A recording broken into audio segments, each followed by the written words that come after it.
Micah has all this stuff set up with this idol, this shrine. He has basically made his own small religion, it seems. But then, because he gets a Levite living with him and agreeing to this arrangement, kind of assumes that he's blessed by the Lord. What's up, cool people? My name's Matt. Welcome back to our Bible study. Okay, Judges 17. So, Samson died, taking down a bunch of the Philistines with him, including all of their rulers, apparently. And I guess we're moving on to the next judge and or the next situation surrounding the need for the next judge. I don't know. We'll just have to look into the chapter and see. So, yeah, it hasn't really mentioned anything else in between of, you know, any other kingdom coming in and ruling or anything like that. So, I think I might want to just hop right in here. So, here we go. Judges 17. There was a man named Micah who lived in the hill country of Ephraim. One day he said to his mother, "I heard you place a curse on the person who stole 1,100 pieces of silver from you. Well, I have the money. I was the one who took it." "The Lord bless you for admitting it," his mother replied. He returned the money to her, and she said, "I now dedicate these silver coins to the Lord in honor of my son. In honor of my son, I will have an image carved and an idol cast." Okay, the footnote there is just saying that the pieces were technically shekels, which the combination of all those would have weighed about 28 pounds, which 28 pounds of silver, not exactly a small amount, or 12.5 kilograms-ish.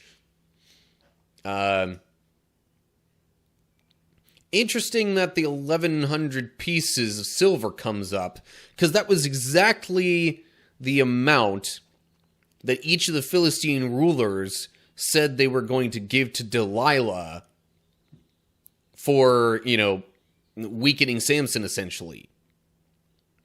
It does not say here that Micah's mother is Delilah, but it makes you wonder a little bit. Either that or 1,100 pieces of silver was some sort of, assumed amount for doing some kind of level of work or favor to somebody. I don't know, but it's just, it's an interesting possible connection there. Anyway, so she apparently placed a curse on, she placed a curse on the person who stole the pieces, but it turns out it was her son.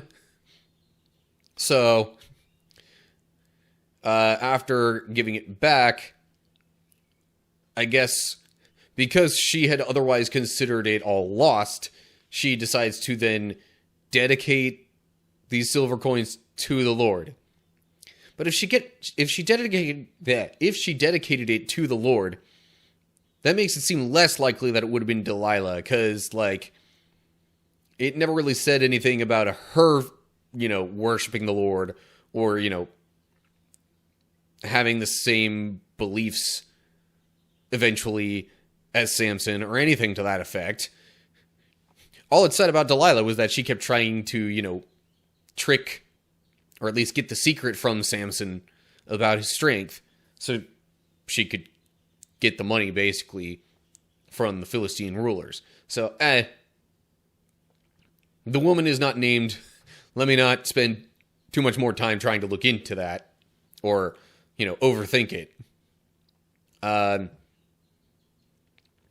So, she decides to have an idol cast out of the silver coins. Then verse 4.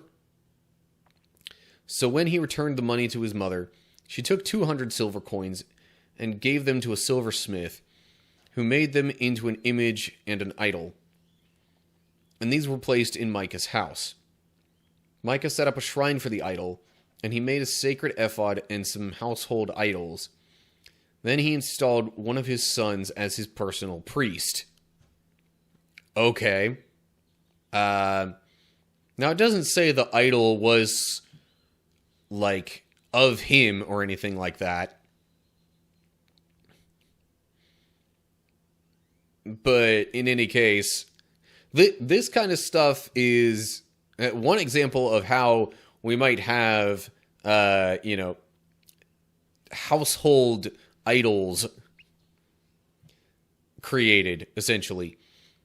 Because, I mean, there are other mentions throughout the Bible, I think, of different household idols.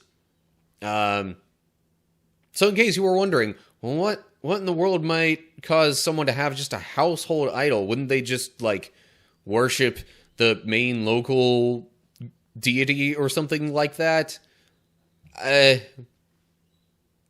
Again, different times. There were all kinds of things possibly similar to this that could have happened, where people would just do these things because, of a certain moment, or, they wanted to commemorate a certain occasion or something like that. Yes, household idols were common in those days. It also mentions she only took 200 of the silver coins out of the 1,100 that she had. So there was still another 900. Anyway, so she... Yeah, it just says they were made into an image and an idol. It doesn't say of what. But they were placed in Micah's house, and he sets up a shrine. In any case, clearly not worshiping the Lord with this. If he has made his own shrine, and he has his own personal priest dedicated to this, like, whatever that idol is, it ain't God. In any case, moving on to verse 6. In those days, Israel had no king. All the people did whatever seemed right in their own eyes. Possibly part of why there were so many household idols and things like that going on. But anyway, one day a young Levite who had been living in Bethlehem in Judah arrived in that area. He had left Bethlehem in search of another place to live, and as he traveled, he came to the hill country of Ephraim. He happened to stop at Micah's house as he was traveling through. "Where are you from?" Micah asked him. He replied, "I am a Levite from Bethlehem in Judah, and I am looking for a place to live." A Levite. So, Levites were specifically men that were supposed to, or maybe just people in general, mostly men. Really, I think the men specifically were the ones that would have helped out with, like, temple/tabernacle ceremonies and basically assisting the priests. And so, as he's looking for a place to live, he happens upon Micah here.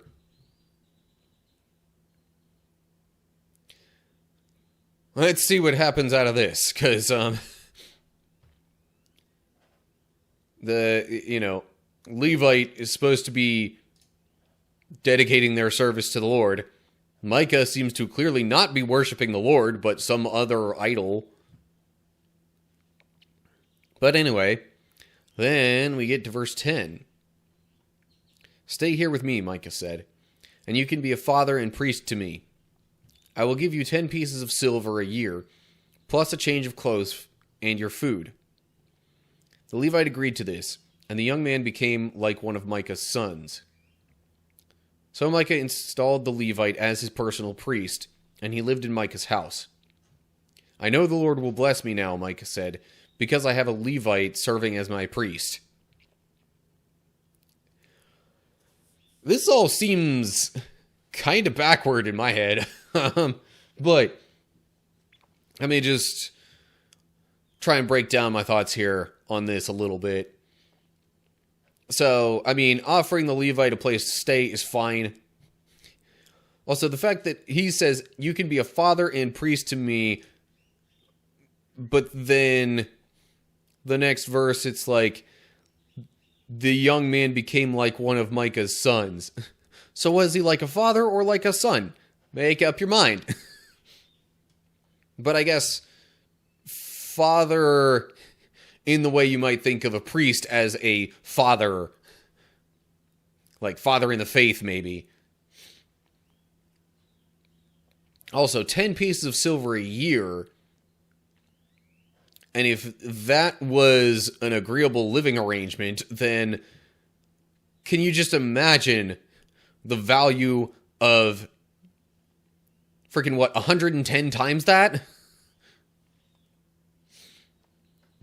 That's, it's quite the chunk of change there. Hebrew says it's 10 shekels instead of pieces. But, yeah. So that gives a little bit of an idea of the value of the 1,100 pieces of silver, which, again, was what was given to Delilah from each of the Philistine leaders for, giving them the secret of Samson's strength. Lots of money, it sounds like. I mean, even if you assume that, okay, like 10 pieces of silver a year was enough to just reasonably make a living off of, okay, so let's try and associate a value in current day to that. I'm gonna just say, comfortable living situation for one person in the United States. It depends a little bit on where you're living, but, I mean, I live off of about $30,000 a year, personally. That I realize there are far more expensive living arrangements. So, let's bump that up. Say, like, $50,000 a year is comfortable. And now multiply that by 110.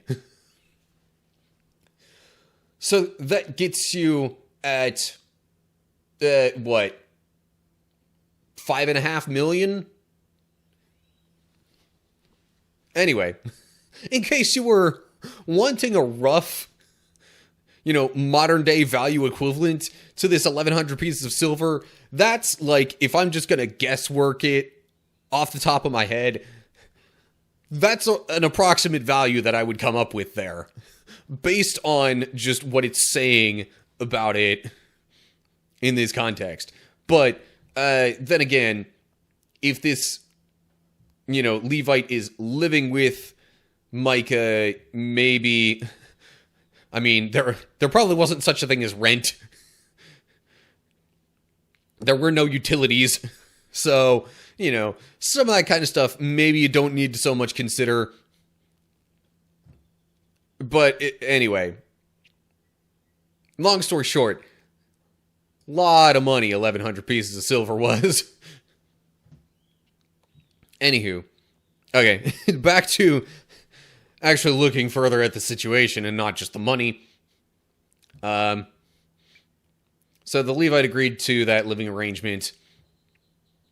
Micah installed the Levite as his personal priest. Now, I wonder if that's... No, because then it says he installed one of his sons as his personal priest. Did that son then get let go of personal priestly duties after this Levite came around? Or what happened there?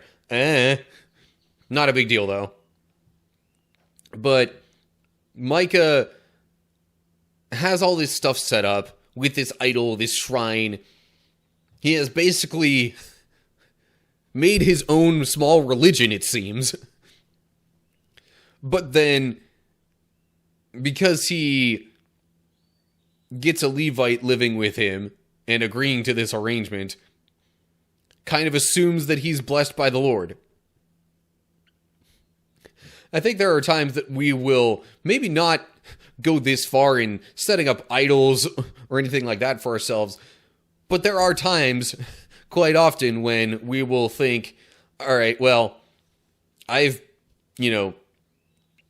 got this thing, or this really good thing happened, or like, we fixate on something, but then we, go to church, we pray, we read the Bible, whatever happens, we basically try to get God to go along with it, or to earn God's favor, while still having that, just because we want the thing, we value it highly, but we also kind of want God to be okay with it, or maybe it's more so we don't want to feel guilty about it.